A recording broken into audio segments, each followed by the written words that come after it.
प्रभु यीशु के सामर्थ्य नाम में आप सबको जय मसीह की प्रेज द लॉर्ड। आइए आज के मनन के लिए हम परमेश्वर के वचन को निकालें। मेरे साथ प्रभु के वचन को निकालिएगा। भजन संहिता की पुस्तक उसका 31 अध्याय उसका वचन 14 और वचन 15। यहाँ इस प्रकार से लिखा है, परंतु हे यहोवा, मैंने तो तुझी पर भरोसा रखा है। मैंने कहा तू मेरा परमेश्वर है, मेरे दिन तेरे हाथ में हैं, तो मुझे मेरे शत्रुओं और मेरे सताने वालों के हाथ से छुड़ा। Praise the Lord, hallelujah. प्रभु के लोगों, प्रभु का दास दाऊद जब वो अभिषेक पाता है, उसके जीवन में एक बहुत परिवर्तन होता है, बहुत क्रांतिकारी परिवर्तन, जिसकी शायद उसने कभी कल्पना नहीं की, कभी सोचा नहीं, कभी विचार नहीं किया, लेकिन उसके जीवन में महान परिवर्तन हुए। प्रभु ने उसे ऊंचा उठाया। और अक्सर आप देखते हैं, जब आप ऊंचा उठोगे, जब प्रभु आपको आशीष देगा, तो कई जलने वाले, चिढ़ने वाले, आपकी उन्नति को जो लोग बर्दाश्त नहीं कर सकते, ऐसे लोग आपके विरोध में खड़े होते हैं। और ये स्वाभाविक है, ये स्वाभाविक है भाई। जहाँ मीठा होगा वहीं तो जहाँ मीठा होगा, जहाँ शक्कर होगा वहीं तो चींटियाँ आएंगी।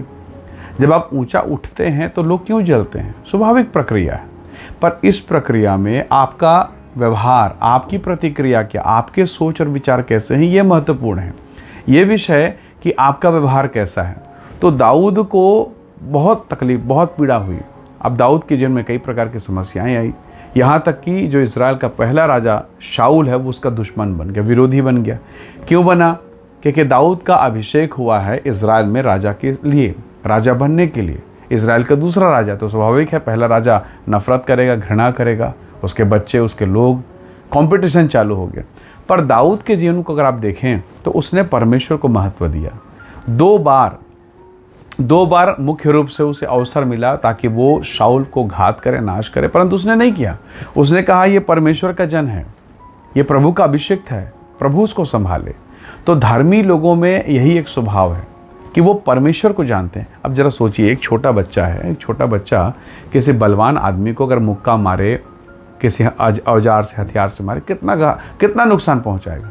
पर उसके बदले उस छोटे बच्चे का पिताजी अगर आके उसे मारे तो फिर क्या होगा? तो दाऊद ऐसे ही कर रहा। वो कहता कि नहीं प्रभु, मैं नहीं करूँगा, आप कीजिए, आपकी मर्जी, आपकी इच्छा। बहुत बार जब लोग हमसे चिढ़ते हैं, जलते हैं, या लोग जब हमारे विरोध में होते हैं, तो हम जो प्रभु के साथ चलने वाले लोग हैं, कई बार उन्हीं के जैसा व्यवहार करते हैं। इसने मेरे विरोध में कहा, उसने मेरे विरोध में कहा, हम वही व्यवहार करते हैं। जबकि हमें करना ये चाहिए कि उसे परमेश्वर के हाथों में सौंप देना चाहिए। जब आप परमेश्वर के हाथों में सौंपेंगे, प्रभु बेहतर न्याय करेगा, सबसे उत्तम करेगा, और आपको वो आशीष देगा, आपको ऊंचा उठाएगा। हालेलुया। तो प्रभु का दास कहता है, हे यहोवा, मैंने तुझी पर भरोसा रखा, तू मेरा परमेश्वर है। मेरे शत्रु जो रात और दिन मेरे विरोध में, तू मुझे उनके हाथ से बचा ले। प्रभु करता है। पहले यूहन्ना 5:18 में लिखा है कि वो दुष्ट उसे छूने नहीं पाता। तो अगर आप प्रभु के धार्मिकता में, प्रभु आपको बचाएगा, आपको ऊंचा उठाएगा। शत्रु चाहे कुछ भी कर ले।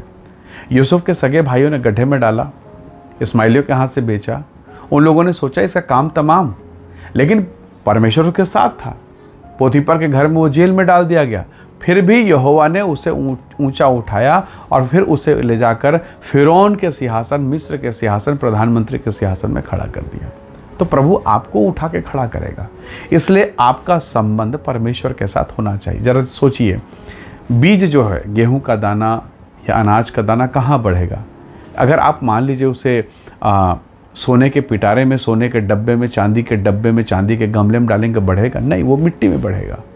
तो आप भी जो परमेश्वर के जन हैं, जो प्रभु के लोग, हम एक बीज हैं, परमेश्वर से निकले हुए बीज। अगर हम परमेश्वर के पास रहेंगे, हम बढ़ेंगे। यीशु ने कहा तुम मुझसे अलग होकर कुछ नहीं कर सकते। तो हम कोशिश कर रहे हैं, बहुत लोग कोशिश करते हैं कि प्रभु को छोड़, प्रभु को किनारे करके, प्रभु को हटा के सब कोशिश कर रहे हैं। थक गए, हार गए, मन हताश हो गया, कुछ नहीं हो पा रहा, अब फिर परमेश्वर के पास आ रहे हैं।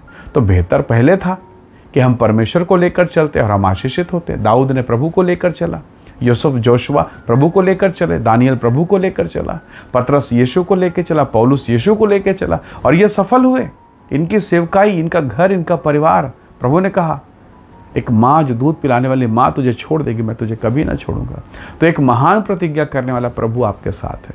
कई बार आप निराश होते हैं, कोर्ट कचहरी के मामले, कर्ज के बातों को लेकर, किराए के मकान को लेकर, कई ऐसी बातें हैं जिसे आप पूरा नहीं कर पा रहे हैं, और मन, घर, परिवार सब कुछ तनाव, डिप्रेशन से भरा पड़ा है। पर ऐसी दशा में भी स्वर्ग का प्रभु आपकी सहायता कर सकता है। उसकी ओर देखिए, प्रभु से कि खुदावंद मेरी सहायता कर, और निसंदेह वो सहायता करेगा। जब वो नाले के किनारे अपने दास को पाल पोस सकता है तो क्यों उसने सारपत की विधवा के घर भेजा? निसंदेह वो विधवा प्रार्थना करे, प्रभु हम मर जाएंगे, मेरा ये बेटा मर जाएगा।